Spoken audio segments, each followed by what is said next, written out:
After a long time I am back. 10th का exam cancel हो गया, 12th का एग्ज़ाम कैंसिल हो गया। इट लुक्स लाइक कि पढ़ने की ज़रूरत नहीं है, बट आई सजेस्ट कि अब ज़्यादा पढ़ने की ज़रूरत है, क्योंकि अब तक आपको सिर्फ आपकी मार्कशीट के बेसिस पे आंका जाता था, लेकिन for this year and for few upcoming years आपको आपकी परफॉर्मेंस के, आपको कितना नॉलेज है उसके बेसिस पे आंका जाएगा।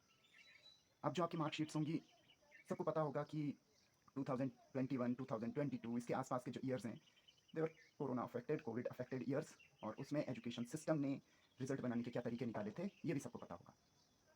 यहाँ पे आपकी कैपेबिलिटीज़ पे क्वेश्चन उठेगा। जो भी मार्क्स आपको बोर्ड की तरफ से, जो भी क्राइटेरिया बोर्ड ने सेट किया होगा, उसके अकॉर्डिंग आपको मार्क्स मिलेंगे, लेकिन हर कोई उन पे शक करता होगा। तो यहाँ पे अलर्ट रहने की ज़रूरत बहुत ज़्यादा है और अपना नॉलेज बढ़ाने की। वेल, मैंने इलेक्ट्रिसिटी पे बहुत सारे चैप्टर्स बनाए हैं, बहुत सारे वीडियोज़ बनाए हैं। आज मैं कुछ बेसिक प्रॉब्लम्स लेके आया हूँ सीरीज़ एंड पैरेलल कॉम्बिनेशन में, जो कि बहुत ही ज़्यादा इंपॉर्टेंट क्वेश्चन है कॉम्पिटिटिव एग्जाम्स के नज़रिए से, आपके डेली नॉलेज के पॉइंट ऑफ व्यू से, और हायर एजुकेशन के लिए। तो मैं बहुत ही बेसिक से स्टार्ट करूँगा। ये वीडियो स्पेशली मैंने क्लास 10th के लिए बनाया है, बट क्लास 12th के स्टूडेंट्स भी अपना बेसिक नॉलेज क्लियर करने के लिए, थोड़ा सा बेसिक आइडिया सीरीज पैरेलल का समझने के लिए, और स्पेशली सर्किट एनालिसिस के बेसिक्स समझने के लिए इस वीडियो को देखें। और मैं अलग अलग कॉम्बिनेशन के क्वेश्चन बनाऊंगा। सिंपल से स्टार्ट करेंगे और उसका कॉम्प्लेक्सिटी लेवल बढ़ाते जाएंगे। तो लेट्स स्टार्ट। सो स्टार्ट करते हैं सीडी लुकिंग क्वेश्चन से। First step, always label the circuit. कितने भी रेजिस्टेंस आपको मिल सकते हैं क्वेश्चन में, उन सबको मार्क कर दीजिए and see, because there is only one path.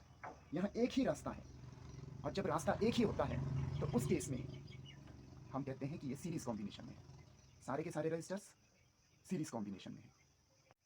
तो यहाँ पे हम एविडेंस भी देंगे। हम लिखेंगे सॉल्यूशन इस तरीके से बनाना सीखिए, R1, R2, R3, R4 are in series. यहाँ से हमने ये बता दिया कि हमें पता है कि ये सीरीज कॉम्बिनेशन में है। दूसरी चीज़, अगर वो सीरीज में है तो फॉर्मूला क्या यूज़ होगा, R1 plus R2 plus R3 plus R4। और अब हम इनकी वैल्यूज़ पुट करेंगे, 2 plus 2 plus 3 plus 3, answer is 10 ओम। अब हम इसी के जैसा एक और क्वेश्चन देखते हैं। Late us suppose this is another question, और आप देख रहे होंगे मैंने ये कुछ कुछ वोल्टेज लिखता जा रहा हूँ। अभी हम करंट या वोल्टेज में इंटरेस्टेड नहीं है, but still I am marking these, कि आपको ये पता रहे कि वोल्टेजेस का कंट्रीब्यूशन भी इन क्वेश्चंस में होता है, but right now we are not seeing them. हम उस पार्ट पे हम वर्क नहीं कर रहे हैं। इस क्वेश्चन में पहला step, labelling R1, R2, R3। दूसरा स्टेप, आइडेंटिफिकेशन। यहाँ पे इसमें देखो और इसमें देखो, एक अंतर है। यहाँ सारे के सारे आपस में एक ब्रांच में दिख रहे थे, यहाँ एक इस ब्रांच में लगा, एक इसमें, एक इसमें, लेकिन अल्टीमेटली रास्ता तो एक ही है। और जब भी रास्ता एक ही होगा, चाहे वो कितना भी टेढ़ा मेढ़ा क्यों नहीं है, वो सीरीज कॉम्बिनेशन होगा। ये तीनों के तीनों सीरीज कॉम्बिनेशन में। Once again, R1, R2, R3 are in series. तो R equal to R1 plus R2 plus R3, that is 1 plus 2 plus 3, that is 6 ohm. ये बहुत सिंपल क्वेश्चन है, इसलिए मार्जिन ऑफ एरर बहुत कम बचता है। फॉर्मूला लिखना जरूरी है, लास्ट में यूनिट लिखना जरूरी है। एक और क्वेश्चन देखते हैं। नाउ सी दिस, एक और लगा देते हैं। ओके, सो वंस अगेन देखिए, मैथ्स के नज़रिए से देखो तो आप कहोगे ये दोनों पैरेलल हो गए, ये इसके पैरेलल, ये सबके सब पैरेलल हो गए। लेकिन फिजिक्स के नज़रिए में these are in series, because रास्ता एक ही है। रास्ता देखना है आपको। रास्ता अगर एक ही है, करंट के लिए पाथ फॉलो करने के लिए एक ही है, तो जो जो उसमें कंपोनेंट्स आ रहे हैं, जो जो उसमें रजिस्टर आ रहे हैं, वो सारे सीरीज में होंगे। सो दिस टाइम, अच्छा, first thing, labelling R1, R2, R3, R4। लिखेंगे R1, R2, R3, R4 are in series. यहाँ पे मैं एक चीज़ और कहूँगा जो मुझे वीडियो के स्टार्टिंग में कहना चाहिए था, कि ये सीरीज कॉम्बिनेशन, पैरेलल कॉम्बिनेशन के डेरिवेशन मेरी सेपरेट वीडियो में, उनका लिंक डिस्क्रिप्शन में है, आप उसमें इसे चेक कर लीजिएगा। Okay, so R equal to R1 plus R2 plus R3 plus R4, value put कर लेंगे। Okay, now I am not going to write final answer. Question ऐसा भी हो सकता है, और ये कोई बड़ी बात नहीं है। ये क्वेश्चन एक ही जैसा है, अल्टीमेटली रास्ता एक है। So first thing is labelling R1, R2, then we will write R1, R2 are in series. So R is equal to R1 plus R2। It's so simple. इतने सिंपल क्वेश्चन एग्जाम में आएंगे भी नहीं, बहुत rare chance है, but we should understand the basics. इसके through आपको एक पैटर्न समझ में आ गया होगा, जिसके बेसिस पे हम लोगों को प्रोसीड करना है और इन क्वेश्चंस को सॉल्व करना है। अब इन्हीं क्वेश्चंस में अगर ये कहा जाए कि find equivalent resistance and the current in the circuit, circuit में कितना करंट फ्लो हो रहा है, अगर हमें ये भी निकालना हो तो कोई बड़ी बात नहीं है। ये फाइनल रेजिस्टेंस आपको पता है, सर्किट में कुल सप्लाई वोल्टेज आपको पता है, we can use I equal to V by R. कुछ बच्चे चौंक रहे होंगे कि ये फॉर्मूला कहाँ से आ गया, तो पहले इसे निकाल लेते हैं फिर बात करते हैं। V by R, so this is 0.5 ampere. ये फॉर्मूला बना कैसे, V equal to I R, ohm's law के थ्रू ये निकलता है। I को तुम यहाँ छोड़ दोगे तो R डिवाइड में चला जाएगा V बाई आर, और फिर इसे प्रॉपर ऑर्डर में लिख दो I equal to V by R. अगर यहाँ भी करंट निकालनी है ऐसे ही करेंगे, I equal to V by R, V है 2, R है 6। आप इसे डेसिमल्स के ऑर्डर में निकाल सकते हो, और you can leave your answer as fraction and so on and so forth. इसी क्वेश्चन में ये भी कहा जा सकता है कि find current through each resistor. Sir remember, जितना ये करंट डिलीवर हुआ है, जैसे 0.5 एम्पियर करंट, वो सारा करंट इससे भी जाएगा, वही इससे भी जाएगा, वही इससे भी, वही इससे भी। सीरीज में करंट सेम होता है। तो क्वेश्चन ऐसा भी आ सकता है कि इनमें से हर एक रजिस्टर या कोई एक रजिस्टर बोल दें वो, उसमें से कितना करंट फ्लो होगा, तो जितना पूरे सर्किट से करंट फ्लो होगा उतना ही उस कंपोनेंट से भी करंट फ्लो होगा। Now just think about this question, find potential difference across 5 ohm resistor. The question is कि इस 5 ओम के रजिस्टर के अक्रॉस पोटेंशियल डिफरेंस कितना है। बहुत से स्टूडेंट कमिट कर चुके होंगे, आंसर दे चुके होंगे, बिल्कुल बायस्ड हो चुके होंगे कि 50 जब दे रखा है तो इसके अक्रॉस 50 वोल्ट तो होगा। So let me tell you, series combination में जितना यहाँ से डिलीवर होता है वो सारा वोल्टेज सबको नहीं मिलता। हाँ, करंट जितना मिलता है वो सब में सेम होता है, जैसा कि हमने पिछले क्वेश्चन में डिस्कस किया था। लेकिन वोल्टेज के लिए, पोटेंशियल डिफरेंस के लिए हम ये नहीं कह सकते कि यहाँ 50 लगाए तो पूरा का पूरा 50 इसके अक्रॉस होगा। कुछ इसने ड्रॉप किया, कुछ इसने ड्रॉप किया, कुछ इसने ड्रॉप किया, इसको पूरा 50 नहीं मिलेगा, फिर इसे कितना मिलेगा। बहुत से बच्चे समय गेस करने लगे होंगे, बट ऐसा नहीं। इस ऐसे क्वेश्चन को सॉल्व करने के लिए एक प्रॉपर पैटर्न है। First step still R1 R2 R3, ये लेबलिंग करना पहला स्टेप है। दूसरा स्टेप ये पता लगाना ये कौन सा कॉम्बिनेशन है, रास्ता एक ही है इसलिए series R1 R2 R3 R4 R in series. इसका मतलब R इक्वल टू, मैं पूरा फॉर्मूला नहीं लिख रहा, आप लोग लिखिएगा और हर बार लिखने की आदत डालिए, इक्वल टू 10 ओम। फिर हम करंट भी निकालेंगे। दिस इज अनोइंग, आप कहोगे करंट तो पूछा ही नहीं उन्होंने, बट यही तरीका है। V upon R, V is 50। आप कहोगे कि अब हम पूरा क्यों ले रहे हैं, क्योंकि हम पूरे सर्किट के लिए सॉल्व कर रहे हैं इसलिए, और पूरे सर्किट का रेजिस्टेंस 10, तो करंट आ गई 5 एम्पियर। अब ये 5 एम्पियर करंट इस रेजिस्टेंस से भी जा रही है, ये 5 एम्पियर करंट इस रेजिस्टेंस से भी जा रही है, ये 5 एम्पियर करंट इस रेजिस्टेंस से भी जा रही है। तो अगर मैं सिर्फ इतने पोर्शन पे फोकस करूँ, सो आई कैन राइट V3। ये इस चीज़ का इंडिकेशन है कि मैं थर्ड रेजिस्टेंस के अक्रॉस पोटेंशियल डिफरेंस निकाल रहा हूँ। इट इज़ I, क्योंकि I सब में सेम है, R3, क्योंकि केवल R3 के अक्रॉस वोल्टेज चाहिए, 5 इंटू 5 इक्वल टू 25 वोल्ट। इसी क्वेश्चन को मैं ये लिख रहा हूँ कि फाइंड पोटेंशियल डिफरेंस अक्रॉस 3, इसी में ऑल्सो कर देता हूँ, ऑल्सो 3 ओम। ये आप खुद करके देखिए और मुझे आंसर कमेंट में लिख के बताइए। मूविंग ऑन, वेल अब यहाँ पे मैंने 2 बल्ब लगा रखे हैं, तो कई स्टूडेंट कहेंगे कि ये तो रेजिस्टेंस है नहीं, और फिर भी इनमें ओम ओम में लिख रखा है। तो वेल, रेजिस्टर का मतलब ये नहीं है कि वो कोई खास कंपोनेंट होते हैं सर्किट के, और जो हम सर्किट्स वगैरह में देखते हैं सिर्फ वही रेजिस्टर है। रेजिस्टर जो भी वायर पीस, कोई भी कंडक्टर अगर करंट के फ्लो में ऑब्स्ट्रक्शन ऑफर करता है, दैट इज रेजिस्टर। स्पेशली ये जो ऑब्स्ट्रक्शन है ये हीटिंग की फॉर्म में ऑब्जर्व होता है। तो इसलिए एक बल्ब भी एक रेजिस्टर, जो भी डिवाइसेस हम सर्किट में लगाते हैं और करंट उसके थ्रू फ्लो करके उससे कुछ हम एनर्जी का कोई और फॉर्म ऑब्टेन करते हैं, वो सब रेजिस्टर हैं। सो फर्स्ट स्टेप, अच्छा इसमें ये पूछा गया है कि find potential difference across 10 ohm lamp. पहला step R1 R2, labelling is the first step.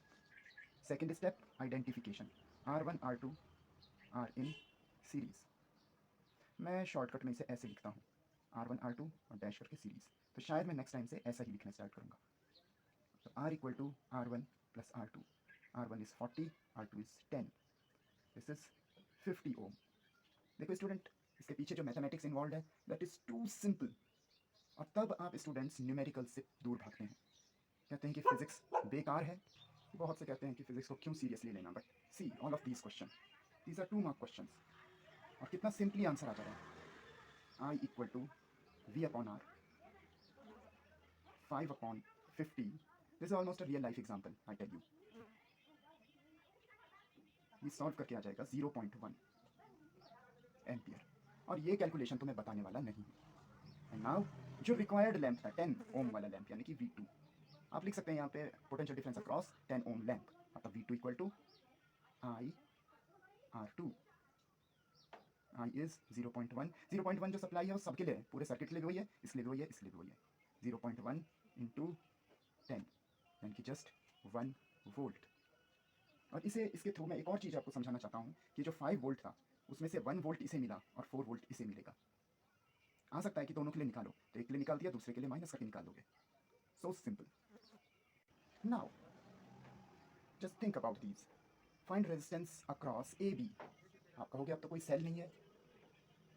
So remember students, कई बार क्वेश्चन ऐसे भी आएगा जिसमें आपको सेल नहीं दिया जाएगा, ऐसी कोई ब्रांच दे रखी होगी, कोई पार्ट दे रखा होगा, और आपसे कहा जाएगा रेजिस्टेंस फाइंड करो। बट रिमेंबर, ये भी अधूरा क्वेश्चन है, वहाँ 2 पॉइंट जरूर दिए जाएंगे। Find resistance across A B, खाली ये नहीं कहा find resistance, find resistance across A B के बीच रेजिस्टेंस, टोटल रेजिस्टेंस भी कह सकते हैं, इक्विवेलेंट रेजिस्टेंस भी कह सकते हैं, और ओवरऑल रेजिस्टेंस भी कह सकते हैं। But the bottom line is find resistance across A B. पहले प्रॉब्लम में ये रहे वो 2 पॉइंट्स जिनके अक्रॉस हमें रेजिस्टेंस चाहिए। ऐसे क्वेश्चंस में आपको ये एज्यूम करना है कि इन पॉइंट्स के बीच में सेल है। ज़रूरत नहीं है उसे बनाने की, लेकिन क्योंकि ये जब भी हम कॉम्बिनेशन की बात करते हैं, सीरीज़ या पैरेलल, ये तब तक वैलिड नहीं है जब तक हमें ये ना पता चले कि करंट कौन से सोर्स से, कौन से टर्मिनल के बीच फ्लो हो रही है। फिलहाल मेरी बात आपको मीनिंगलेस सी लगेगी, क्योंकि यहाँ पे साफ पता चल रहा है कि करंट ऐसे से इधर जा रही होगी या इससे इधर आ रही होगी, रास्ता एक ही है। तो वी कैन एज्यूम कि यहाँ पे एक सेल लगा है और तब रास्ता, ये रहा रास्ता, एक ही रास्ता है। आपको ये बनाने की ज़रूरत नहीं, बट जब भी केवल एक ब्रांच दे रखी है तो वहाँ पे आपको ये देखने की ज़रूरत है कि कौन 2 ऐसे पॉइंट हैं जिनके बीच आपको रेजिस्टेंस फाइंड करना है, ए और बी के बीच। So moving on, step number 1, सीधे प्लस कर देंगे? No, labelling R1, R2, R3, R4 लिखेंगे। R1, R2, R3, R4, मैं टाइम बचा रहा हूँ ऐसे करके, R in series. R equal to R1 plus R2 plus R3 plus R4, 1 plus 2 plus 1 plus 2, 6 ohm. Now, what about this? ABC. We have to find resistance across AB. It means कि यहाँ पे वो cell connect होगा, यह voltage का source होगा। तो current ऐसे जा रहा होगा, यानी कि इस ब्रांच में कुछ नहीं जाएगा। करंट कभी भी ऐसे नहीं जाएगा, यूं और फिर यहाँ से ऐसे। जब तक ये क्लोज सर्किट में नहीं होगा, there will be no current. So what, that's all. अब हम आगे कुछ नहीं कर सकते। Now what we are going to do is, हम सिर्फ इनकी लेबलिंग करेंगे, R1 and R2। This third resistance is not in the closed circuit, it will be neglected, and directly R1 and R2 are in series, so R equal to R1 plus R2, and therefore 2 plus 2, that is 4 ohm.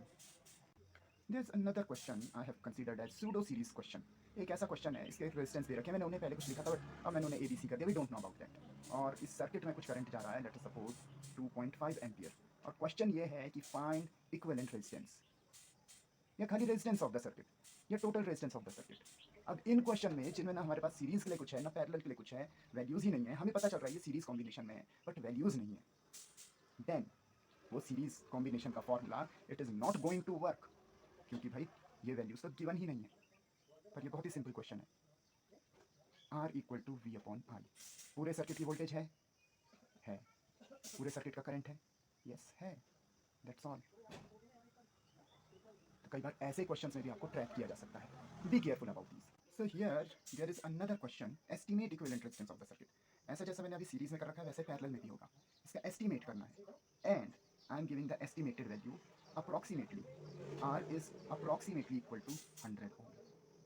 याद रखना इस चीज़ को, series combination में खैर यहाँ पता चल रहा है इट इज़ 111, लेकिन अगर ऐसा कोई क्वेश्चन आता है कि एस्टिमेट करो एंड जस्ट हमें अपना आंसर लिखना है, तो रफली दे वांट टू से कि क्या आप इसका लॉजिक समझ रहे हो। सीरीज कॉम्बिनेशन में अगर 3 रजिस्टर हैं तो जो फाइनल आंसर होगा वो मैक्सिमम वाले के क्लोज होगा, और मैं आपको नहीं लगा होगा इतना, लेकिन अगर एक की वैल्यू कुछ ज़्यादा ही है, बहुत ज़्यादा है, तो ओवरऑल की वैल्यू उसी के अबाउट होगी। जैसे अगर हम निकालें इसे तो this is 100 plus 10 plus 1, this is 111 which is close to 100। यहाँ पे एक चीज़ याद रखना, अगर यहीं पे एक क्वेश्चन ऐसा होता है कि ये 1 ओम है और दूसरा 10,000 ओम है, और आपसे ये कहा जाए कि एस्टिमेट करो कि इसका ओवरऑल रेजिस्टेंस कितना होगा, तो एस्टिमेट करने में आपको डायरेक्ट ये आंसर लिख देना है, बस कुछ सॉल्व नहीं करना। क्योंकि एक अगर बहुत छोटा रेजिस्टेंस, एक बहुत बड़ा रेजिस्टेंस अगर सर्किट में है, तो उनका इक्विवेलेंट रेजिस्टेंस वही होगा जो बड़ा रेजिस्टेंस होगा, ऑलमोस्ट उसके बराबर होगा अप्रॉक्सीमेटली। और वैसे भी देखो तो दोनों सीरीज में ऐड होंगे, तो ये होगा। यहाँ सीरीज कॉम्बिनेशन में आपको ये एक मीनिंगफुल कंसेप्ट नहीं लग रहा होगा, लेकिन जब हम पैरेलल कॉम्बिनेशन पढ़ेंगे तो ऐसी एक बात आएगी, and then you will understand the meaningfulness of this question. तो अभी के लिए इतना ही। Stay tuned for basic questions for parallel combination. Bye bye.